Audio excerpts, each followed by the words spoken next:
The other day, I saw this post that talked about how in just under 20 years, we've gotten 5 Spider-Man 2s. And that got me thinking, how the hell are we not tired of this guy? I mean, think about it. We've practically been drowning in Spider-Man content since before I was born. Yet, now as an 18-year-old, I'm more of a fan than ever. So after seeing this post, I looked up how many movies in total there really are. And in the last 20 years, we've gotten 10 Spider-Man movies. That is basically a Spider-Man movie every 24 months. This franchise should be oversaturated, but it's not. How are we as an audience not like, oh my god, this fucking guy again? Well, after I watched the newest Spider-Man movie, Across the Spider-Verse, I realized something. Miles' story fixes a huge problem with every Spider-Man movie to ever exist. And I'm gonna explain it in this video, so enjoy.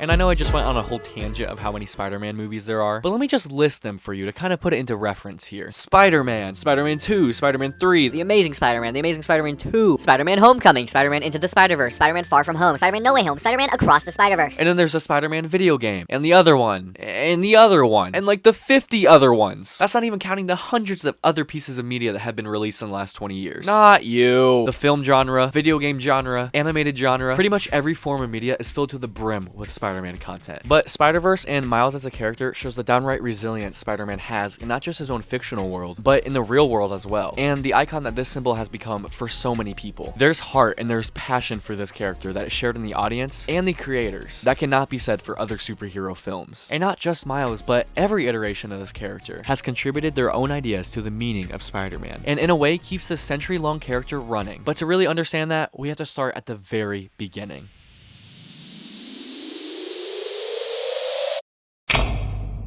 Okay, not that far. This beginning. So what we're going to do is we're going to go through each evolution of Spider-Man, starting with Tobey Maguire's and ending with Across the Spider-Verse. And we're really going to dissect how this character has become such an icon in today's world, and how Miles' movies played the biggest role. So sit down and enjoy the story of the Spider-Apocalypse. God, that sounded really dumb. I love Sam Raimi's Spider-Man movies, but when Tobey's trilogy first came out, I was not alive. I was only 2 when the third one came out. Now, I was older when Andrew's movies came out, but I didn't watch them. They were dark and gritty and too scary for 7-year-old me. And when I heard there was gonna be another Spider-Man, my tiny little brain couldn't wrap my head around it. Like, what happened to the other 2? Maybe this is just a personal experience from when I was a kid. Maybe I was just really fucking stupid. But my first impression of Spider-Man was, they're replacing him again? That is too confusing. I'm gonna just watch cartoons instead. Oh, god damn! And don't get me wrong, Spider-Man was absolutely still a pop culture icon. This video is mostly about Spider-Verse, but I don't want to just gloss over the foundation that Tobey and Andrew built. And however you feel about the quality of these 2 franchises, they are iconic to the Spider-Man brand. But I think at the time, the general consensus of Spider-Man was that he really wasn't the star of the show like he is nowadays. Like at the time, the star of the show was Iron Man or Captain America. And sure, maybe he was big in the comics, but I didn't know that. I didn't read comics. I was too busy talking to girls. It's over.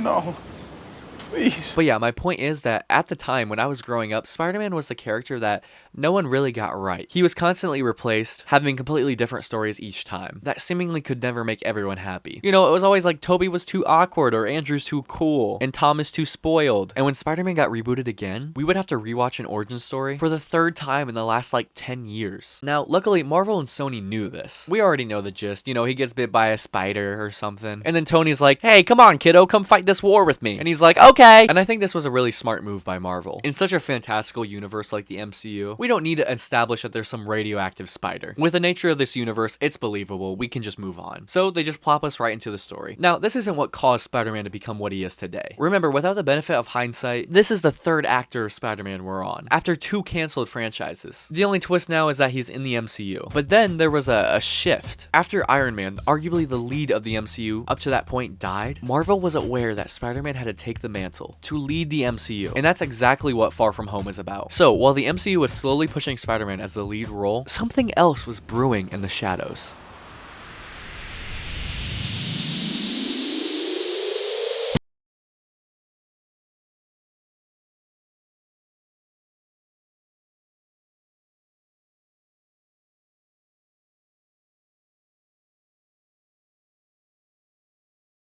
Spider-Verse was working on another way to push this Spider-Apocalypse. God, it gets dumber every time I say it. Similar to Tom Holland's first Spider-Man appearance, the writers of Spider-Verse know that we already know the story. We've seen it for what feels like hundreds of times. So they play it up, they turn it into some sort of running bit, and they do this without disrespecting the stories already told, and told probably one of the best origin stories of a Spider-Man. And mind you, this is basically the third guy we've seen bitten by a radioactive spider. Not only did Spider-Verse completely change the animation industry, but it has also recontextualized every iteration of Spider-Man that exists to this day. Now, Andrew Garfield's Spider-Man isn't some failed franchise that tried to be different or cool with much colder tones, but instead it's just one universe out of thousands of Spider people that we saw. Tobey's Spider-Man wasn't replaced after his third movie. Spider-Verse introduced the fact that these are different universes and Tobey's universe is still going on, but we just weren't there to watch it. You get what I'm saying? Like, instead of these movies being failed or canceled Spider-Man projects, they're just different universes of Peter Parker's story that we saw on the big screen, and they continue to live on even if we're not watching them. Spider-Verse, maybe on accident, connected these iterations together. And of course, Spider-Verse stands alone as amazing movies. Maybe even the best Western animated movies of all time. Now, obviously, Tobey and Andrew's Spider-Man were successful, but there was always some sadness in the fact that these Spider-Man movies were canceled. But this movie dampens that fact. It went from these movies constantly replacing Spider-Man actors to have each character matter in their own separate way, even though they're all the same guy. I mean, obviously, this must have been an accident. Sam Raimi wasn't making Spider-Man 1 going, holy shit, this is gonna be sick when the multiverse collapses. It was a happy accident. I know I keep talking about this, but I feel like this is so unique to Spider-Man's character. I think if you did this with any other character or superhero, it wouldn't have worked. Where before you only had one chance to make a good Spider-Man movie, now there's 4 fan favorite characters that are all Spider-Man. And that's not even counting the hundreds of side characters we see. I mean, think about how genius that is. Now we can have a Spider-Man children's show teaching us about friendship and not have to wrap our heads around that this is the same guy who tried to kill Green Goblin. And obviously this wouldn't be a big deal. Like, the average viewer wouldn't think this. And tons of other characters have been able to do this. But it's fun. It's fun to think these guys both have stories that exist together. This is the friendly one from the children's universe. Now these two can coexist as different characters, but stemming from the same franchise that is Spider-Man. I think this is how Spider-Man really spread through all forms of media in such an easy way, because now people can distinguish these characters as being two different people, but also have each and every one have its own weight to the story. And Spider-Verse does another thing that just completely revitalizes Spider-Man. It brought Miles into the picture. This was already a very heavy theme in the comics before, but Spider-Verse reinforced the fact that anyone can be Spider-Man. And also bringing a new face to the franchise that isn't the same white guy with a side part probably helped. But yeah, the message of anyone being able to be Spider-Man tied into the multiverse aspect of anyone being Spider-Man perfectly. God, that was confusing to say. It completely upped the character as more of an icon rather than just a singular person. And of course, after the movie, everyone was thinking, wait, if these guys could come together, does that mean that these guys could come together? Woo! Spider-Man No Way Home! They actually did the thing we wanted, and it was sick as fuck! Now, I know I said the time that Tobey and Andrew's movies were released, I never really watched them, but by the time Tom Holland was put into the MCU and the question about which Spider-Man was best really came about, I watched those movies, and I enjoyed them both in their own separate ways. And although it seems obvious now, it was nearly impossible to really know if Tobey and Andrew were actually going to be in the movie, aside from that one leak and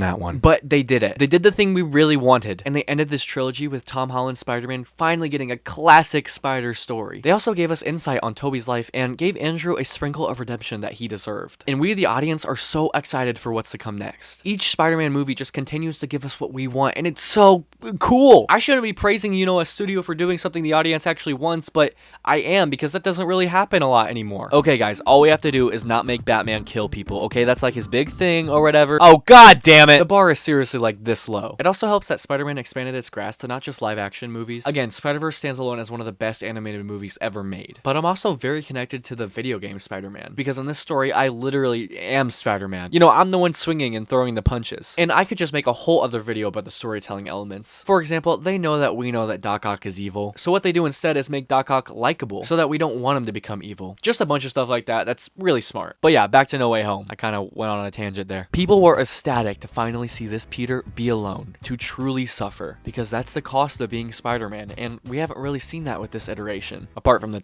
time he died. That would probably suck. And as the multiverse trend in movies started to come through, Across the Spider-Verse completely destroyed the competition again. Just as we finally are happy that Tom's Peter gets a classic Spider-Man story of suffering, Spider-Verse tops that by asking one thing: does Spider-Man need to suffer? Across the Spider-Verse just again shows us why this is the best story of the multiverse. So I saw Spider-Verse 2 on release day, and it was really really good. Now, that's obviously not an unpopular opinion, right? You can tell there was blood, sweat, and tears put into this movie. I mean, the movie deserves all the praise it gets. You see, the multiverse doesn't work as well when it's used in a way for cheap cameos and fan service, but it works when it's used to explore a character and examine who they really are as a person, and also have fan service. Across the Spider-Verse shows us the genius of this franchise, how each movie has been able to continually explore aspects of Spider-Man in intriguing ways, while also just being full of love and passion for the character. Just seeing the light in our Miles' eyes dies when it cuts to 42 Miles is just perfect. In just a second, we can tell that this is Miles, but a Miles that has lost almost everything. Using the multiverse to show how far someone can fall from pure circumstance is a perfect way to ground and let us reflect on Miles' character. Every movie challenges the beliefs of the audience. Can Spider-Man balance being a superhero and having a home life? Can Spider-Man fail? Can Spider-Man fit in the MCU? Can anyone be Spider-Man? Can we see our favorite Spider-Man together? Can we finally see a classic Spider-Man being the everyman hero, not fighting aliens or space, but being a relatable broke kid in New York who has to suffer to be a hero? And finally, why does Spider-Man have to suffer? We're not tired of Spider-Man because every new installation delivers such nuance to the character. If you think about it, we barely have seen some of the most popular stories from the comic books. We have yet to see a full Secret Wars story with a Venom suit. We're just now finally getting Kraven content, and we haven't even seen Big Wheel yet. Okay, that last one might be a stretch. Usually after a while, genres and movies get tainted. For example, the MCU has fallen far from grace. After Endgame and the messy situation of Phase 4, the audience got bored. 21. But I am not bored of Spider-Man in any franchise. I can't wait for Beyond the Spider-Verse. I'm excited to see Tom Holland's Peter in college. I'm counting the days until I can see Andrew and Toby again. They're coming back, guys, I swear. I'm so excited to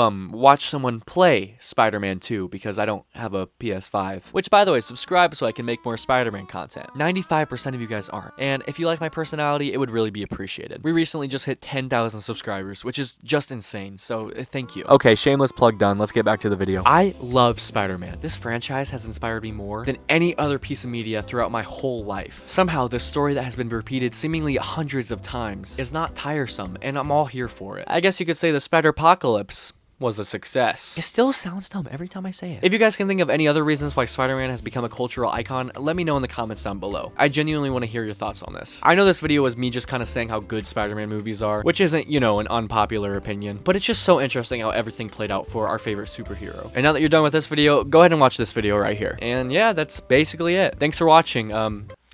Web on, webheads. See ya.